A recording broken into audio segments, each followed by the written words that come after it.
Olá, nós iremos falar sobre o Sistema Nacional de Transplantes de Órgãos e Tecidos.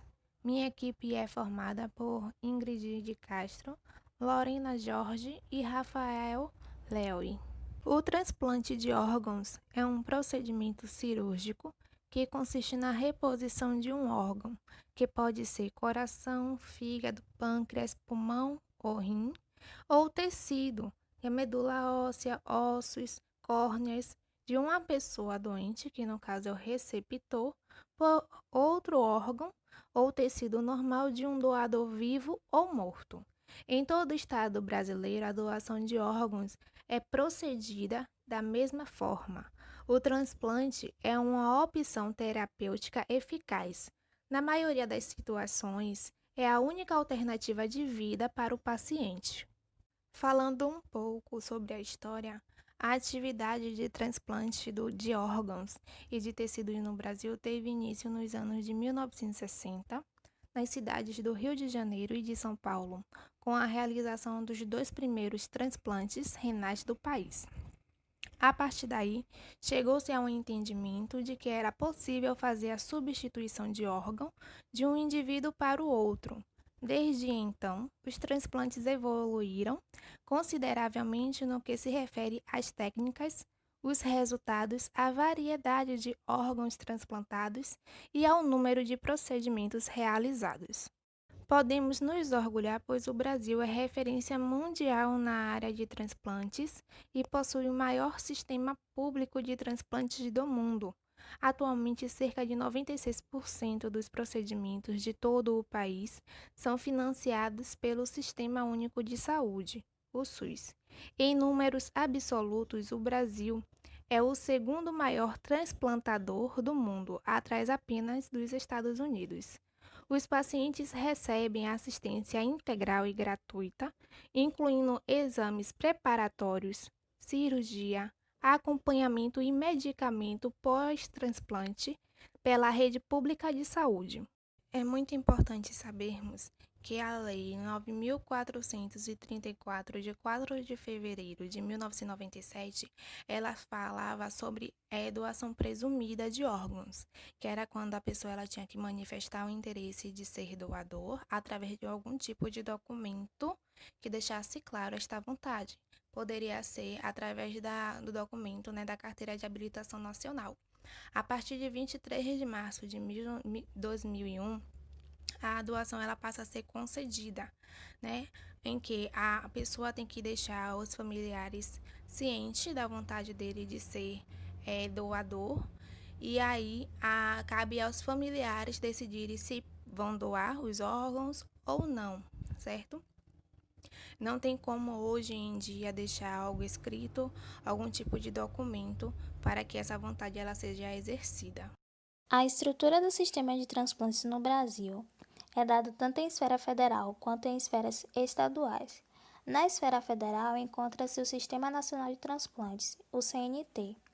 Nele é controlado e monitorado o processo de doação de órgãos e tecidos e o transplante realizado no país. No geral, a atuação do CNT é na redução do tempo de espera dos pacientes, na lista de transplante e na melhoria da qualidade de vida dos pacientes que hoje aguardam pelo procedimento. Ele faz a gestão política, a promoção da doação, a logística, o credenciamento das equipes e hospitais para a realização de transplante, definição do financiamento e a elaboração de portarias que regulamentam todo o processo. Na esfera estadual, encontra-se a Central Nacional de Transplantes, que faz a articulação de ações relacionadas a transplante de órgãos e tecidos entre os diferentes estados de federação e com os demais integrantes do Sistema Nacional de Transplantes. Ou seja, ele aperfeiçoa o processo de gerenciamento e controle das listas de receptores estaduais, regionais e nacional, e faz reconhecimento da necessidade de estabelecer mecanismos e critérios que permitissem a adequada captação de órgãos e sua consequente distribuição. A Central Estadual de Transplantes, o CET, possui equipes especializadas e estabelecimentos de saúde autorizados para realizar diagnóstico de morte encefálica, para a retirada de órgãos e tecidos e a feitura dos transplantes e enxertos. Ele funciona tanto nos estados e no Distrito Federal. Faz as inscrições dos potenciais receptores e comunica ao órgão central do CNT sobre as inscrições que efetuaram. Ele exerce controle e fiscalização sobre todas essas atividades. As câmaras técnicas nacionais são instâncias colegiadas de natureza consultiva, formada por especialistas com nota de saber e competência profissional, vinculados tecnicamente à coordenação geral do sistema. Ou seja, ele tem por finalidade assessorar a coordenação. Ele formula e revisa e atualiza e aperfeiçoa as normas relativas aos critérios de inclusão de pacientes candidatos a transplante nas listas de espera. Atualmente são 12 câmeras técnicas.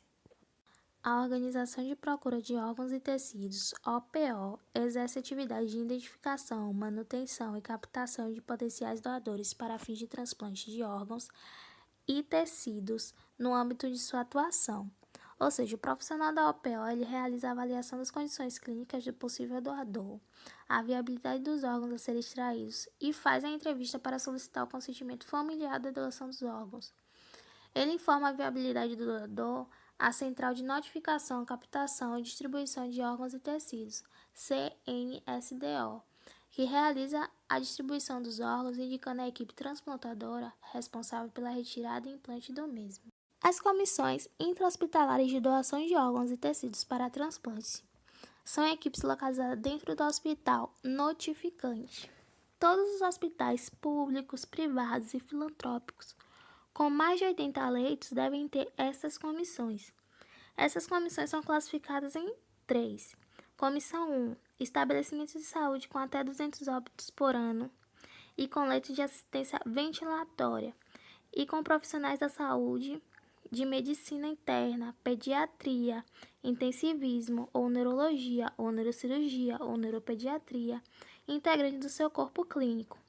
A comissão 2 tem que possuir um estabelecimento de saúde de referência para trauma ou neurologia ou neurocirurgia com menos de 1.000 óbitos por ano, ou um estabelecimento de saúde não oncológico com 200 a 1.000 óbitos por ano.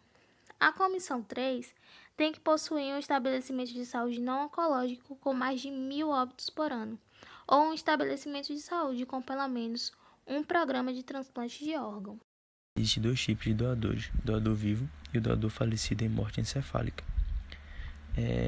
O doador vivo ele pode ser qualquer pessoa que concorde com a doação, desde que não prejudique a sua própria saúde. O doador vivo ele pode doar um dos rins, parte do fígado, parte da medula óssea ou parte do pulmão. Pela lei, parentes até o 4º grau de conjuguez podem ser doadores, não parentes, só com autorização judicial. Já o doador falecido em morte encefálica, a morte encefálica, que é a morte do encéfalo, cérebro, mais o tronco encefálico, ela pode se doar alguns órgãos. Os órgãos que podem ser doados são o coração, os 2 pulmões, o fígado, os 2 rins, o pâncreas e o intestino. A evolução de 2001 a 2018 sobre os transplantes. Em 2018, o país teve de realizar 26.400 transplantes. Desse total, 8.690 serão órgãos sólidos, como coração, fígado, pulmão, pâncreas, rim e pâncreas-rim, registrando recorde em comparação aos últimos 8 anos. Na projeção para todo o ano de 2018, os transplantes de córnea, que observa-se no slide, no entanto, apontam redução. Esse reflexo da redução da lista de espera em alguns estados, por exemplo, Amazônia, Ceará, Goiás, Pernambuco, Paraná, tiveram desempenho médio de córnea superior ao da média de pacientes na lista de espera nos últimos 3 meses e, portanto, são considerados na situação de lista zerada. Sobre alguma gravidade que pode ocorrer, ela é definida pela lista de espera. É importante lembrar também que, apesar da lista de espera ser única e nacional, as distribuições são regionalizadas por questões de logística e de transporte, e o tempo de isquemia, né? Ou seja, o prazo de duração que o órgão resiste sem irrigação fora do corpo. O órgão é viabilizado para o receptor do mesmo estado. Bom, sobre a compatibilidade sanguínea, isso aí vai variar do doador e do receptor. Bom, doador com o tipo sanguíneo O, ele só vai poder doar para receptor do tipo AB, A, B e O. Doador do tipo sanguíneo A só vai poder doar para receptor do tipo AB e A. Doador do tipo B só vai poder doar para receptor do tipo AB e B. E doador do tipo AB só vai poder doar para receptor do tipo AB. Avaliações médicas antes do transplante são importantes para decidir se a saúde está em ordem para a cirurgia e se o paciente, no caso, se beneficiará do transplante.